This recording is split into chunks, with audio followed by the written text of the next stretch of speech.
The African American Legend series highlights the accomplishments of blacks in areas as varied as politics, sports, aviation, business, literature, and the arts. We will explore how African Americans have succeeded in areas where they had been previously excluded because of segregation, racism, and lack of opportunity. I'm your host, Dr. Roscoe C. Brown, Jr., and with us today is Yvette Campbell, who's the president and CEO of the famous Harlem School of the Arts. Glad to have you with us today. Glad to be here. Now tell us, how long you've been the CEO? I joined the Harlem School of the Arts January 2011, so I'm just a little bit over a year old. Oh, very, very good. Now tell me, we've had someone from the Harlem School on the show before, but just to refresh the audience's mind, tell us about the origin of the Harlem School of the Arts, what its purpose was, and who its great original founder was. Absolutely. The Harlem School of the Arts was founded in 1964 by the legendary opera singer Dorothy Maynard. She was one of the first African-American opera singers in the Met. That's right. And she also sang at two inaugurations, Truman and Eisenhower, if you can believe that.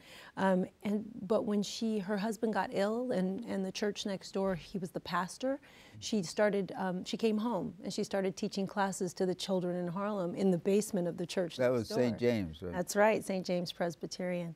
And the wonderful thing is she just gave this freely. I mean, she wasn't asking for anything. And it reached 1,000 children in that basement, so they needed a new home. So in '75, she built the building with private funding, $2.6 million in that day in 1975, and opened a new Harlem School of the Arts facility, 37,000 square feet, right next door to St. James, which is where we are today. On St. Nicholas Avenue, right near 153rd Street. Yes, 145th, right next to the A train. So it's been wonderful heading this extraordinary organization and understanding its mission, which is to enrich the lives of young people through world-class training in the arts. That's it, as simple as it is. Now, when you say the arts, you mean music, Dance, drama, yes, dance, and visual arts. and the Painting. visual arts. That's right, all four. Now, how do you diversify those programs? Well, we have to have directors for each program because I'm a dancer, so I really only know dance. So I have hired extraordinary program directors who head each department, music, dance, drama, and the visual arts, and they are sectioned in each building. She built that building to encompass all four art forms. She built small studios for one-on-one music instruction. She built big dance studios for dancers. And she built a visual art studio where you could actually create sets. It's a very large visual art studio. And we even have a dark room. So she really believed in all of the art forms. And the Harlem School of the Arts is unique in that way where we have all four disciplines under one roof. Now, I believe that you do this by classes for students on Saturday and Friday and during the week. Yes. And you also have some performances. Yes. So how do you divide out which you're going to do when? Yes, exactly. That's the big job. It is the big job. That's my job. The wonderful thing is that we serve kids outside of school. So we're cultural partners with New York City schools. So what that means is kids come to us after school or on Saturdays, or little kids come in the morning. During the daytime, we actually have rehearsal space for artists that want to rehearse or perform or just be in our studio during the day. And then in the afternoon, late afternoon, is when all of our kids come after school. On Saturdays, it's a wonderful mix because sometimes we have performances on the stage with concerts, dance performance, readings, exhibitions of photographers. Kwame Braithwaite just finished a Harlem photography exhibit in our space where we hung it in the gathering space.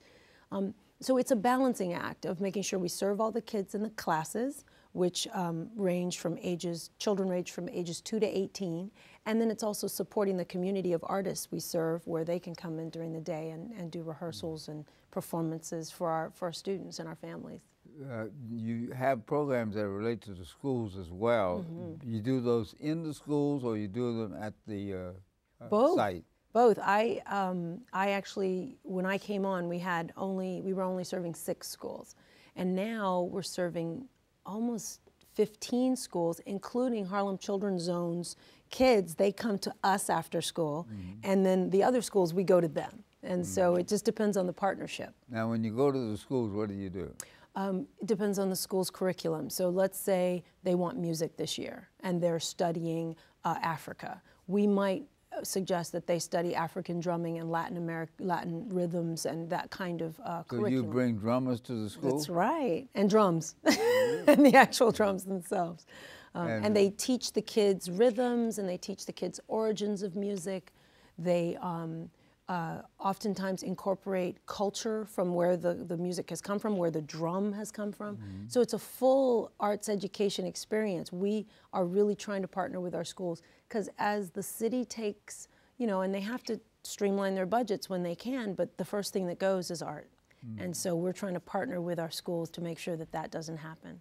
Do you do dance in the schools as well? We do, dance. We even do visual arts, which I just bought supplies to go up to one of the schools. So we do dance and we do acting and we do visual arts. The dance is fun because the kids get to move and stay in shape. And in this day and age, everyone's typing with their fingers and their thumbs. They're not really getting up and dancing and moving. Like the first lady said, we have to get fit and stay fit. So you have a staff that actually goes to the schools to do this? We have teaching artists, that's what we call them, and they work with the school directly. So they go on site, they show up for a regular class, maybe over 6 weeks, over 8-week residency in each school, and then we pay their salary. And we also how large is your staff? You sound like you have a staff, a cast of thousands. I feel like it's a cast of thousands, but it's not. We have approximately 75 faculty, and we have 21 administrative staff because we have to support a building that's that has a boiler on top of it and has things that I have to serve. Make the building available to community groups that might want to do performances there. Yes, right now we're hosting Hadley Players in our Black Box Theater next door.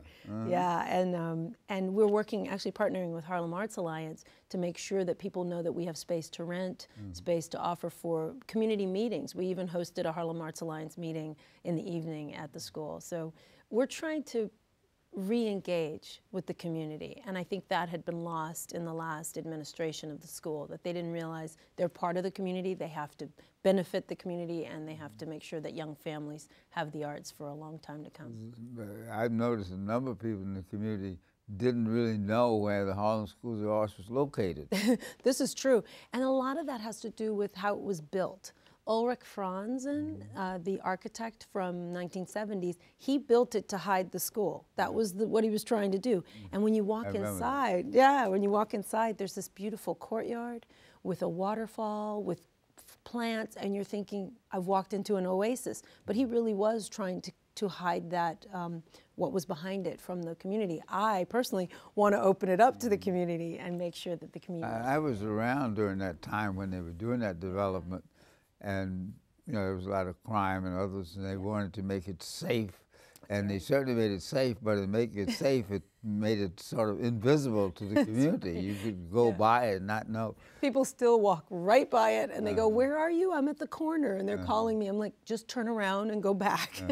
So yeah, it's that's my goal, is really to re-engage HSA in the community and have the community engage in HSA. Now, in terms of fundraising, how do you, that's the biggest job of a CEO, I know.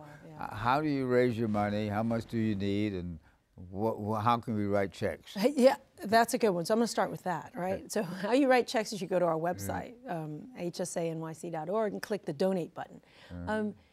But in essence, we need partners too. We need people that believe in what we're doing and can spread the word about what we're doing to their friends and to their corporations to sponsor us. We lost a lot of goodwill, a lot of goodwill in the sense that we weren't doing our mission. Now we are. Now we are financially, we finished 4 audits in 2 years, so I just completed the last audit. We've gotten our books in order. We are preparing for FY13, and we're looking to the future with a strategic plan. And so right now, our budget is composed of 2 parts. Contributed revenue, meaning people that give us gifts, and earned revenue, which is the rentals, the adult classes, the tuition, that kind of money that we bring in for fees. But we don't want to charge that out to our families. So that's only 30% of our budget is earned, is tuition. That's why we try to keep it low for our families. 70% is contributed. Every year we have to raise $2.1 million. And some of that comes from public sources like New York State Council of the Arts and National Endowment for the Arts, Yes. I hope. Yes, absolutely. The Department of Cultural Affairs and the city has been wonderful, and NISCA, New York State Council on the Arts, has been wonderful in funding. But you must, as a not-for-profit today, you have to diversify that pie. So it can't just be the foundations and the government supporting it. It has to be individuals who believe in what you're doing. And if you're not doing your job, then no one will believe. Well, of course, you made a very good point. It has to do with how you relate to the community.